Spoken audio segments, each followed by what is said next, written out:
하지만 결과는 달랐습니다. 그날 승진 발표를 기다리면서 회사에서 대기하고 있었던 것으로 확인이 됐고, 승진 발표에서 탈락을 하고 3시경까지 술을 마시고 새벽에 집 앞까지 도착한 알리바이가 모두 다 확인이 됐습니다. 강력한 용의자였던 남편이 용의선상에서 배제되면서 점점 미궁으로 빠지는 아내의 죽음.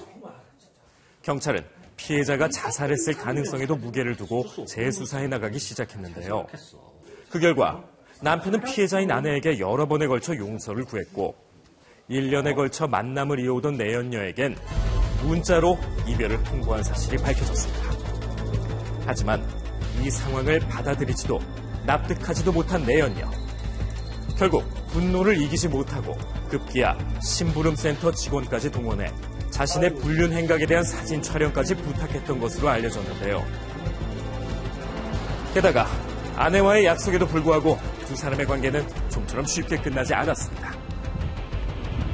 이런 두 사람의 부적절한 만남, 그리고 계속되는 내연녀의 괴롭힘은 결국 피해자를 끝없는 고통 속에 빠지게 만들었고, 나중엔 내연녀가 자신의 차 안에서 자살 소동까지 벌이면서 피해자는 자신의 남편과 헤어지는 조건으로 내연녀에게 거액의 돈까지 줄 수밖에 없었는데요. 이 돈 역시 내연녀가 피해자에게 요구한 것이었습니다. 이거 갖고 되겠어? 피해자의 고통은 심해져 4억 5천을 갔는데요. 바꾼 이후에도 잠시 헤어졌다가 다시 불륜이 또 지속이 됐죠.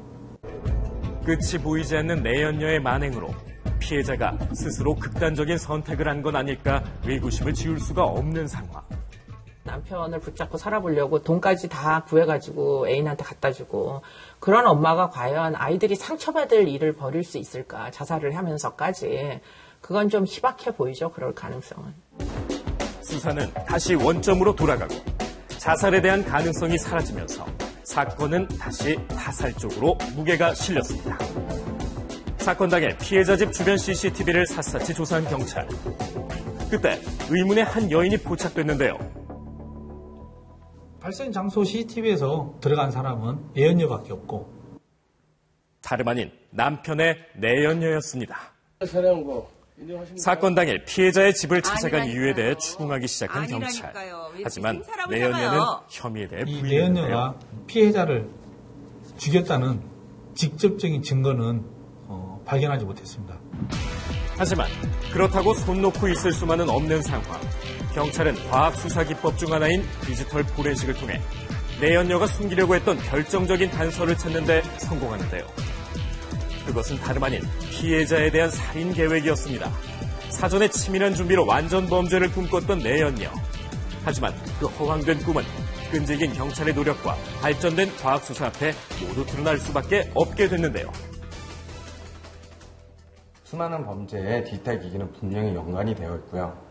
그 디지털 기기는 디지털 포렌식을 통해서 그 사람이 했던 흔적을 찾아낼 수가 있어요.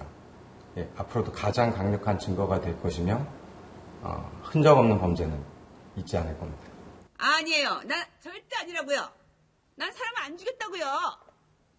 모든 증거가 드러난 상황에서도 혐의를 끝까지 부인한 내연녀. 거짓말 탐지기. 경찰은 그녀의 범죄 사실을 더 정확히 입증하기 위해 거짓말 탐지를 실시했는데요.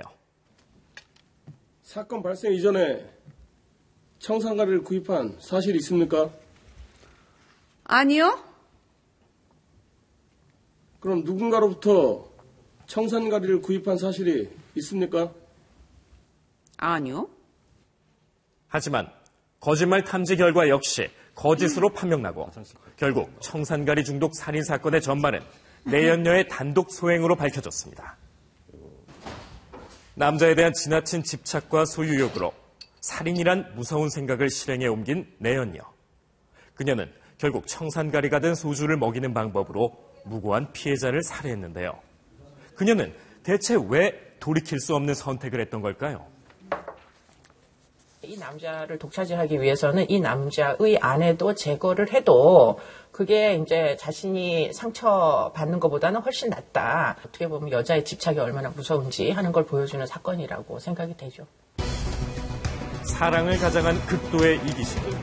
그것이 불러온 엄청난 비극. 이 모든 것에 책임 있는 그녀는 앞으로도 계속해서 죗값을 치르게 될 것입니다.